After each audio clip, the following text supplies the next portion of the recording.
I guess today is a good day to do a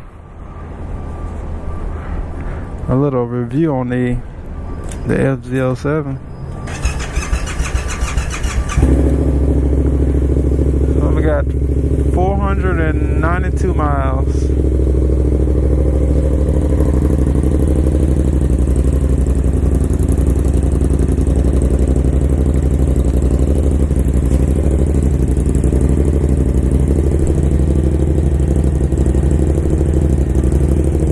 Just got finished doing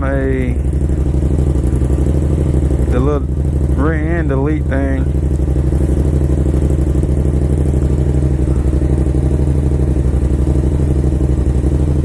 Here's my R6,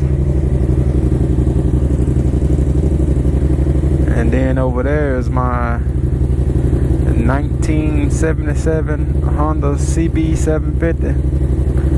Hey, I'm probably just gonna convert it into a cafe racer or something. Figured I'd do a little update. So basically, I bought this Fz-07 to be a commuter bike. I went into the dealership to get the Fz-10, but then, you know, I read a little reviews on it before I went to, and I started thinking like, you know, maybe I don't need that much power in the bike. Just due to the nature, you know, I think my R6 is plenty fast for what it is, man. So, and then I read, you know, a lot of people talking about like wind resistance, like as far as when you get up and high in speed. So I was like, well, you know, ain't no reason for me to have a super fast naked bike if it's really not even gonna be, you know, enjoyable to even take it up to high speeds. So I was like, all right, well, let me just get a, you know, same platform type bike. So let me just kind of go down. So I was like, all right, well, let me get the Fz-09, since it'll be, you know, basically an in-between. So when I got there, I same thing. I did some quick reviews on the Fz-09, and you know, a lot of people was talking about the torque and how it basically is a wheelie monster. And I get it's cool, you know, some people like, you know, the wheelie or whatever, but me personally, I've never popped a wheelie in my life, and I don't want to have to, even though I know it got different modes, I just don't want to have to deal with it, you know, not being able to enjoy the bike to its fullest due to, you know, it wanting to pop a wheelie every time I really get on it.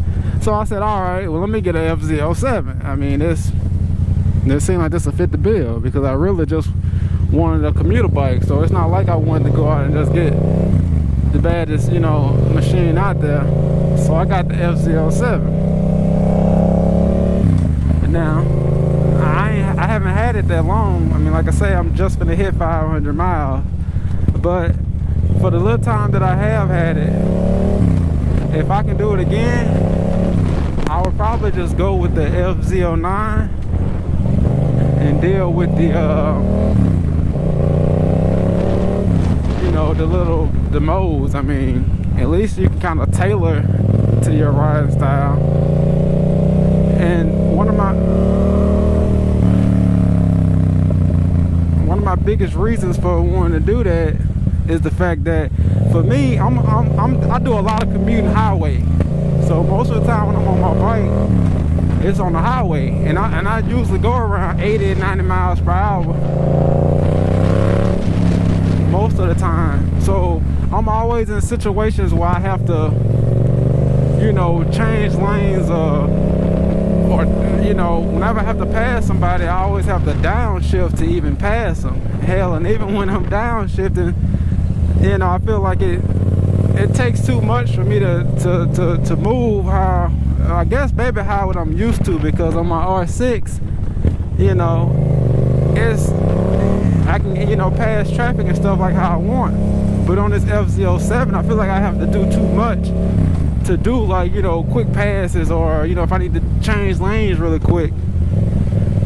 So that's one of the main reasons why if I could go back and do it again, I probably would have got an Fz-09 instead.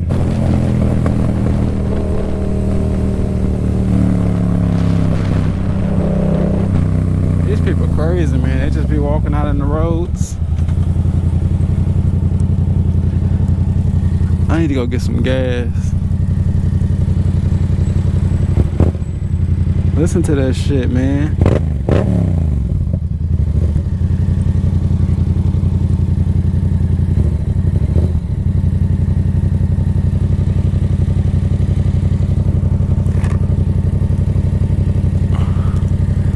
Dog, I love staying downtown, man.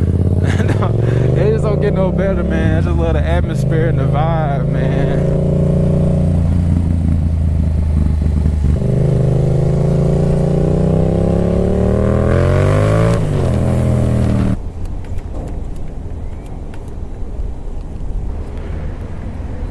Oh yeah, did I mention this thing has a fuel gauge? Dog, this having a fuel gauge in itself was fucking awesome, man.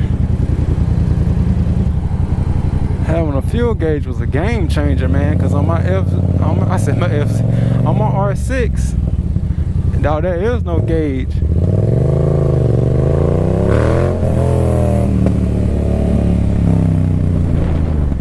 What the fuck was that?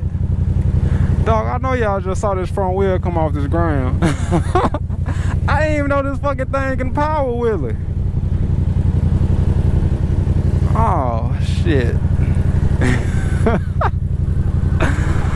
Dog, that's fucking crazy. That legit was my first time ever bringing a wheel off the ground on a fucking bike ever. And that was crazy, man.